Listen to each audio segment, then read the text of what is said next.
It's Mom and Pop Video Shop. Welcome to Mom and Pop Video Shop. Welcome back. Welcome for the first time. Whatever. You're always welcome. I'm Joel. And I'm Tyson. And on this very special weekly retro movie review, Nailed it. I am very proud to present because as this drops, because we usually drop these on a Monday, yesterday was, in fact, Father's Day. And it wouldn't be Father's Day without the Stepfather.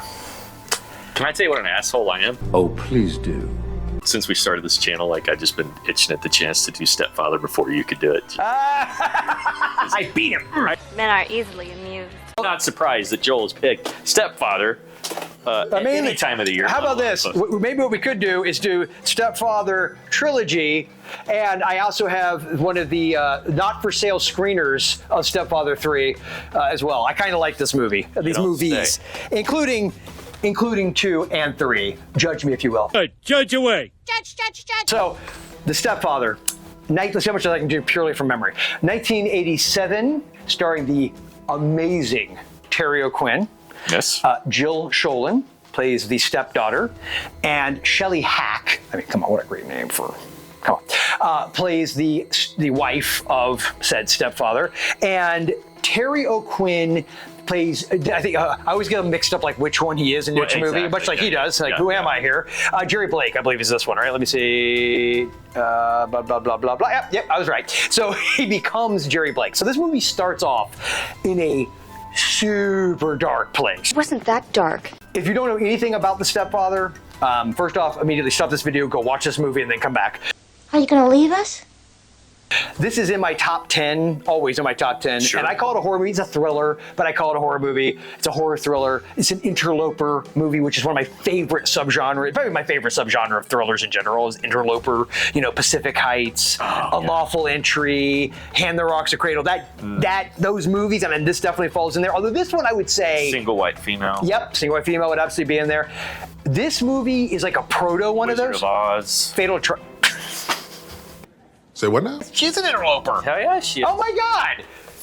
Wizard of Oz is an interloper film. You're just figuring that out? This movie is great. It is, Terry O'Quinn's performance is flippin'. In the pantheon of horror/thriller movie performances, this is in like I'm trying to think of one I think is better. It's underrated as hell. Okay, you got my opinion. Terry O'Quinn is also John Locke from Lost, for those that watched that show. And the sheriff from Silver Bullet. Yep, he was the sheriff in Silver Bullet. He was also in the latest spin-off of The Walking Dead, The Ones Who Live, with Rick and Michonne and all that. He had a part in that. So Terry O'Quinn, much like Louis Gossett Jr. for me, his name being attached to anything. Oh, Blind Fury. Remember he was in Blind Fury with Rick Howard. Makes Young Guns.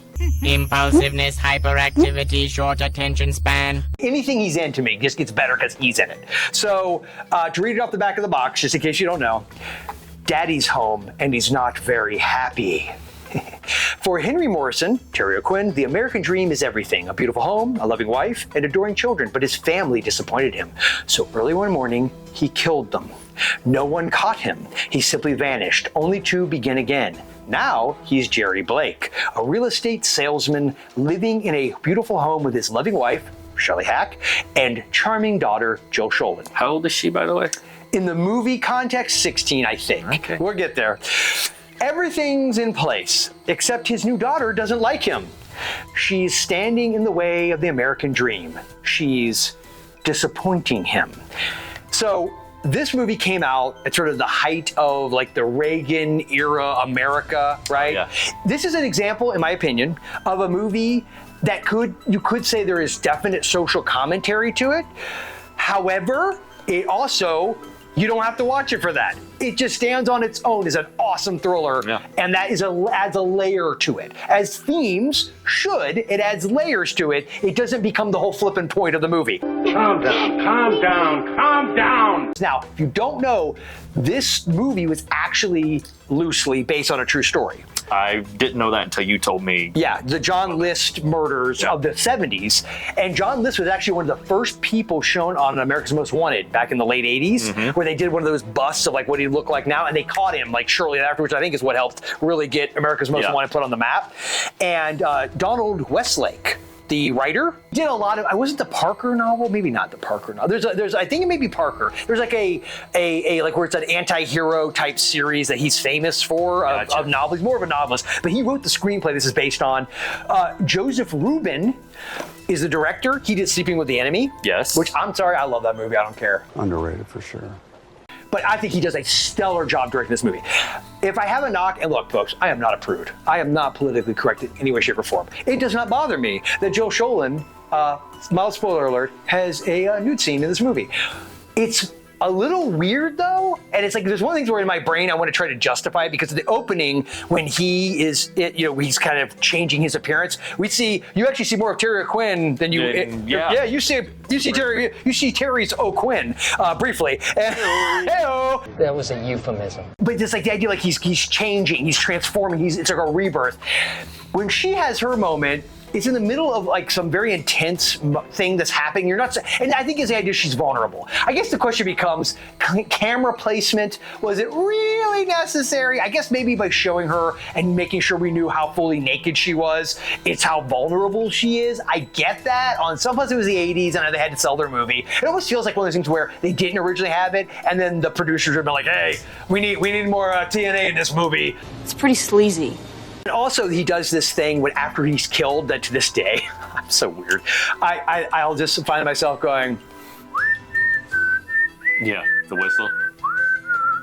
because he does that after every kill, and I don't know why. Sometimes little touches. It's like he's so proud of himself as he's walking down the street. Oh, he's a great character. Dude, he's such a great character. He's one of those characters, like, it's so not me, and and maybe that's what it is. Like when somebody's like the opposite of everything you are, and you think and believe in, but they're done so well and they're fascinating. Like he's a bad person. You wouldn't want to know this guy, but it's like Hannibal Lecter. Fascinating. Yeah. Fascinating. I feel like we all have that one weird franchise that isn't like on anybody else's mainstream At all. Yeah. Stepfather is definitely Joel's. Oh my God, I love it so very much. It's so bizarre. For sure. I also love the tagline, and the All-American family, he'd kill for it. So, tape rating, here's the most anticlimactic thing ever. It's a 2 for me. I'm just kidding. It's a 5.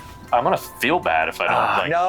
I know. Say what you really feel. I'll say 4. Okay. 4 tapes. I realize, and look, I think it's a legitimate 5 taper. Like I think for a lot of people, you 5 taper. This is another one of those though that I frankly I don't think I've seen enough to fully. And embrace everything. I get that for whatever weird reason, this hit me at the right time. Yeah. With the right set of circumstances. I just am so like Terry O'Quinn to me is like one of my all-time favorite acts. It's like all of the pieces are there for me that I love it.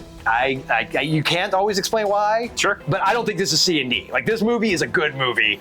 Period. Either way, if you have never seen The Stepfather 1 or 2 or 3 or 3, 1 or 2, 1 or 2, definitely watch it.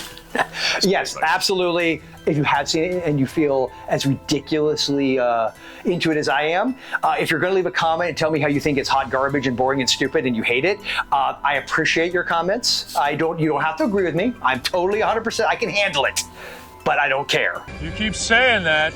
I guess then we will wrap it up here. At Mom and Pop's video shop. Remember, at Mom and Pop's, our love of... You said it earlier. Stepfather 3. No.